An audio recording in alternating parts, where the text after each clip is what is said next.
on parle de la coronavirusation de la France. Qu'est-ce que vous en pensez? Écoutez, j'ai pas attendu le coronavirus moi pour me laver les mains. Donc C'est bien voilà. c'est bien, ça fait partie des recommandations. C'est ça, parce qu'on dit ça, mais les gens après comment dire, ils se lavent pas les mains régulièrement, ils vont aux toilettes, ils sortent comme ça et tout. Nous, on n'a pas attendu qu'ils fassent les informations pour déjà avoir des mesures d'hygiène, quoi. Et du coup, vous avez peur ou pas? Non. Là, je viens de commencer à travailler aujourd'hui, c'est ma première journée. Je dirais pas que je suis plus inquiet que ça, mais ça me préoccupe d'une certaine façon parce que c'est réel. Et du coup, on est passé de l'état d'épidémie à l'état de pandémie. Donc ça veut dire qu'il se propage vraiment très rapidement et qu'il y a énormément de gens touchés dans tous les pays quasiment. Du coup, je pense que c'est une situation à pas prendre à la légère. Et du coup, je suis pas affolé, je suis pas en panique, je suis préoccupé. Mais j'essaie d'appliquer les différentes précautions qui ont été émises par les autorités sanitaires, en espérant que les différentes mesures prises par différents pays vont aider à le contenir. Le fait de fermer les écoles, les universités, les lycées, vous trouvez ça justifié ou pas? Oui, je pense que c'est justifié. On s'est rendu compte avec les pays les plus touchés, donc notamment la Chine et l'Italie, que c'est un virus qui se propage très rapidement. Et je pense que les rassemblements massifs de personnes favorisent sa transmission et sa propagation. Du coup, dans ce sens, je pense que c'est une mesure justifiée de fermer les lieux de rassemblement et de limiter les rassemblements publics pour essayer de contenir sa progression. Et en l'occurrence, le cas de la France avec les différentes mesures prises, je pense qu'elles vont dans le bon sens. C'est pas des mesures radicales, on essaie de pour le moment avoir une approche sélective, essayer de cibler les foyers de propagation les plus importants pour le contenir. Ouais, je pense que c'est de bonnes mesures. Pour endiguer la propagation, qu'est-ce que vous, à votre propre échelle, qu'est-ce que vous faites? Alors personnellement, j'applique, je pense systématiquement les mesures, les recommandations des autorités sanitaires, à savoir se laver les mains, limiter les contacts physiques, éternuer dans sa manche et enfin toute la panoplie. En même temps, elles sont super simples. Du coup, je pense que si chacun essaye d'y mettre du sien et de les appliquer, ça peut déjà nous prémunir personnellement et éviter qu'on propage ou alors qu'on en attrape. J'en pense que c'est une mauvaise nouvelle et une bonne nouvelle en même temps parce que ça permet de tester un petit peu la décroissance et du coup d'alléger le poids de l'industrie aujourd'hui sur le monde. D'accord. Pour vous, c'est une bonne nouvelle en fait? Plutôt oui. Ça vous inquiète? Ça m'inquiète un petit peu maintenant depuis la déclaration de Macron. Qu'est-ce que vous avez retenu en parlant de sa déclaration?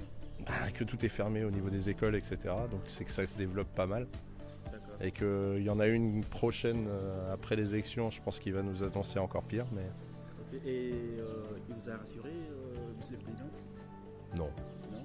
Pourquoi? Parce qu'il n'y a pas de solution, on ne sait pas comment traiter le truc. Très sincèrement, c'est un discours très rationaliste. Et voilà, j'ai trouvé que le président était serein, transparent, qui a en fait fait passer un message qui est très important. C'est normal, c'est un politicien, donc il doit prendre des précautions. Il vaut mieux prendre le maximum de précautions que ne pas le faire. Ça a été, on a vu avec l'Italie, malheureusement. Ils n'ont pas pris les choses au sérieux dans un premier temps. Et on a vu malheureusement que ce virus, elle a fait vraiment un dégât. Que même les Français, les Européens, ils n'ont pas pris ça. On se rappelle même que le président il est parti en Italie. Et l'a vu, en fait, il a rassuré en disant qu'il y a une solidarité. Mais finalement, la solidarité est très très bien, mais la précaution doit, en fait, la rationalité doit l'emporter sur l'affection. On peut du principe que le coronavirus, c'est une bonne chose pour la France. Pour le monde plutôt, ouais. Pour le monde? Ouais, pour la nature, etc. D'accord. Ouais, parce que je veux dire, si on continuait à produire, à exporter autant, aussi rapidement et de façon aussi massive, on mourrait plus rapidement qu'avec le coronavirus. D'accord. Ok. Et comme le coronavirus ralentit l'activité, voilà. Je pense que tout n'est pas dit à la population. Et donc, a priori, je pense qu'il y a beaucoup de secrets encore. Comment vous appelez? Lily, Moi c'est Ibrahim, enchantée. enchanté aussi. Alors le coronavirus, est-ce que ça vous inquiète? Inquiète, bah oui, forcément un peu, pas déraisonnablement, mais oui, un minimum, c'est sûr qu'on prend ses précautions, quoi. Ok, vous avez suivi peut-être le discours du président Emmanuel Macron? Ouais. Qu'est-ce que vous avez retenu? J'ai trouvé que c'était un bon discours, j'ai trouvé que voilà, dans la situation où on est, il a trouvé le bon équilibre entre vraiment rassurer les personnes, mais en même temps faire rendre compte de la situation et s'assurer que voilà, tout le monde est responsable et participe à la lutte contre le virus. Le fait de fermer les écoles, les lycées, les crèches, Ouais. est-ce que c'est justifié?